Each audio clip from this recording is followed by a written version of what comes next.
Hi, friends. Today we are going to be focusing on campaigning.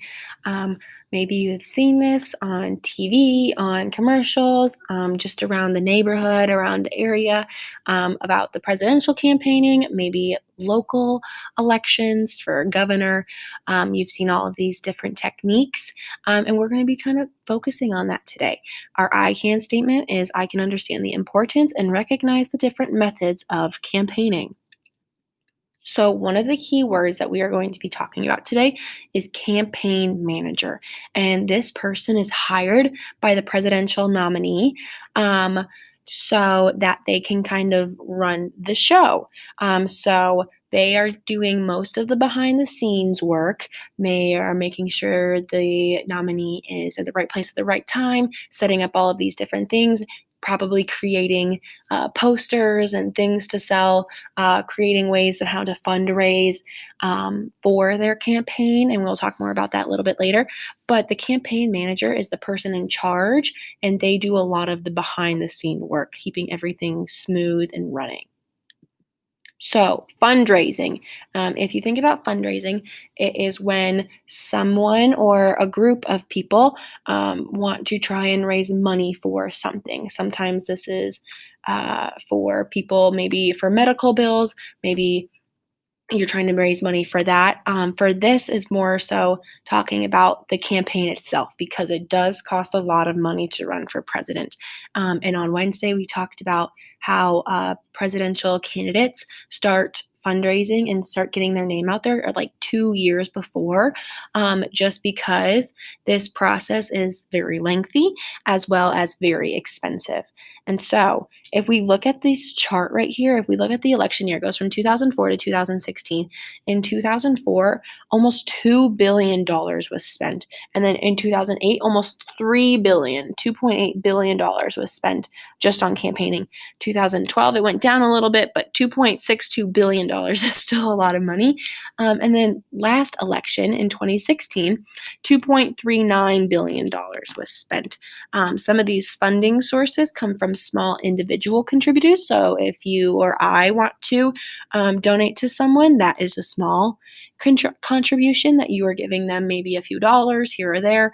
But large individual contributors, they give more than $200. So they're not just giving them a dollar, like, okay, yeah, here you go.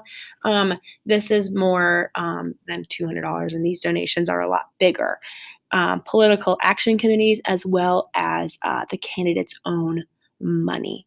And I want you to pause. I want you to think for a second. Why do you think that campaigning is so expensive? What are some things that they might have to pay for? So take a second and pause really quickly.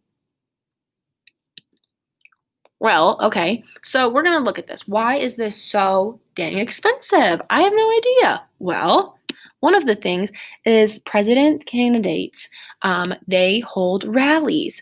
And if they want to hold these rallies, do you think that they're just going to hold them in Washington, D.C.? No, they're not going to hold them in one place. They're going to travel by airplanes, by their campaign buses, and they're going to travel across the United States to get their word out, to get out their message.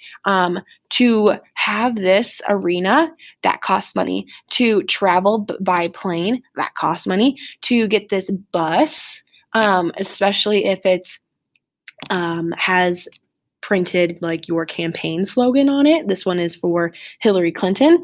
That costs money, and gas costs money. Going around to different states across the country costs a lot of money.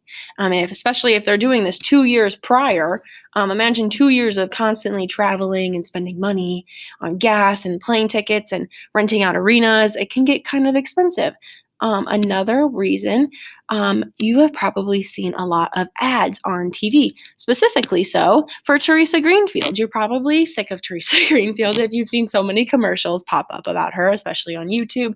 Every other commercial I know I personally see Teresa Greenfield, and I probably know her slogan already because I've watched it so many times. But she continues every time she plays that commercial, she has to pay money. And so she doesn't just get to say, "Hey, can you play my commercial?" And the TV company's like, "Yeah, for sure, Teresa, I'll do it for you." "No, I want a pretty penny, Teresa. Please pay me." And so every time you see a commercial, they had to pay that person to play it. And so that costs a lot of money too. Also, if we see flyers, if we see posters, different campaign things, those cost a lot of money as well, especially if you want to print them and give them out in mass quantities. The last thing is that obviously we know we have a campaign manager, and the campaign manager does not do this for free. A lot of people do volunteer for their political party nominee. And that will be either sending letters, making t-shirts and things like that, and they will volunteer their time. But a lot of these people do this based on a salary, and so a lot of the money goes towards the people salaries and their jobs. So yes, we have more debates.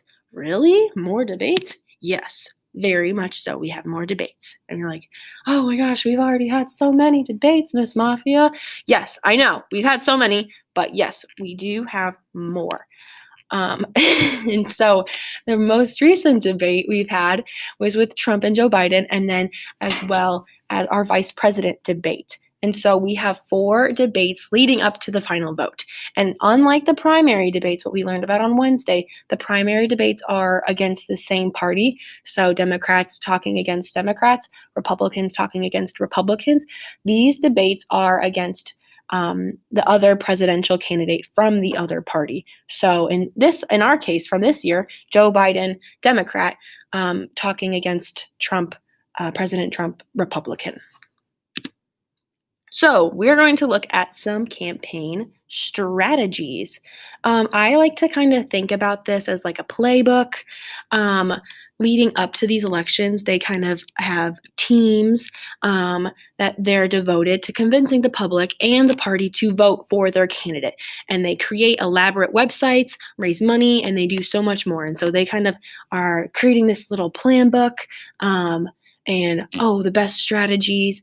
And the campaign manager, there he is, Mr. Manager.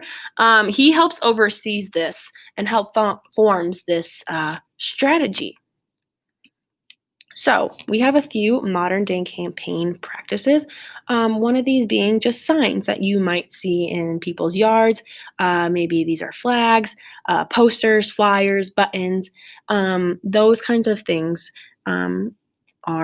Is a modern day campaign practice that nominees do. Another thing are commercials and ads. And so we're going to watch both of our presidential nominees' ads. This one is Joe Biden's. Some people are always in a hurry. They run when they could walk, race up steps when others take it slow. When Joe Biden's president, America is just going to have to keep up. We won't have to wait to deal with COVID-19. He's already got a plan.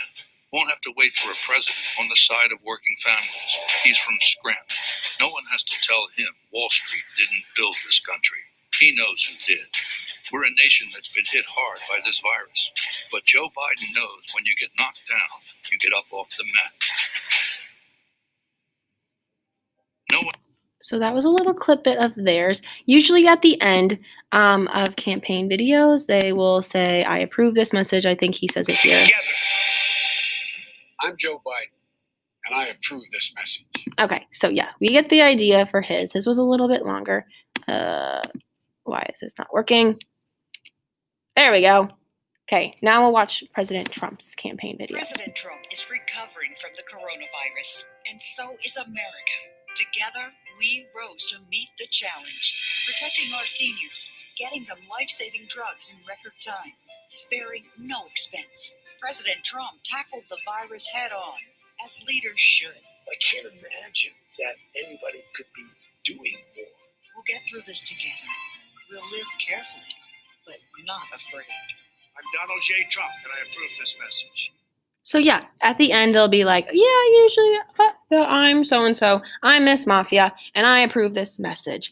Sometimes these commercials can have negative attitudes towards the opposite party. These ones were both more positive about the president candidate, but sometimes they do kind of hit, oh, this person isn't doing that, I'm doing this, or this person is doing that, like you should watch out, I'm going to do this better.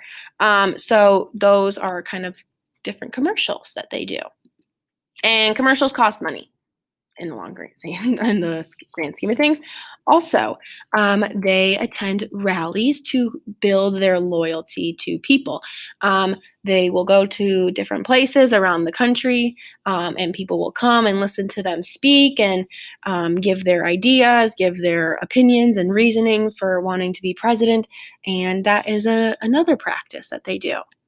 Another one is that they will go on to television shows to spread their message. Maybe they aren't able to reach some parts of the United States. Maybe they aren't really going to come to Ames, Iowa, or Des Moines to come and speak, and maybe you won't be able to come see them. So they'll go on TV so that you can hear their message, that you can hear what they have to say. They also are on different forms of social media. This kind of targets different people. I know a lot of younger people are on Instagram, social media. Maybe parents more are so on Facebook. And this will, if they are on those different platforms, those social media platforms, that can also help them target people and spread out their message. They also make t-shirts, bumper stickers, and we already talked about yard signs to raise their money and kind of spread their name and their vision far and wide. So we have a Trump t-shirt and then we have a Write In with Biden t-shirt, and they will sell them. So what we are going to be doing today, you are going to go to your brochure, either digital or printed out if you are a hybrid student, and you are going to complete this activity. Have a great day. Hope you learned a lot.